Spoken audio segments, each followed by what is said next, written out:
Xin chào mọi người nha. Hôm nay anh em tôi tiếp tục công việc làm cỏ cà phê.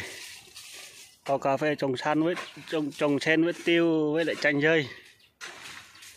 Đấy, mọi người cảm thấy sao, được không? Người dân làm ăn kinh tế chủ yếu những cái thứ này thôi. Đây chanh dây đây. Đấy, thấy quá nhiều không? Đấy, đây là chủ rẫy, đây là ông Cà Pui Dung nhá mọi người nhá. Kia, ông chủ kia. Đấy, đây là ông chủ rẫy đây này. Đấy, đẹp trai chưa? Đấy. Hôm nay là ông chủ rẫy. Giờ nghỉ lao tranh thủ quay để xem cho nó vui thôi mọi người nhé. Đấy. Chanh dây đẹp không? Đấy, chúng tôi đang làm cỏ cà phê trồng sen với chanh dây. Mô hình này thật rất là hiệu quả mọi người nhá.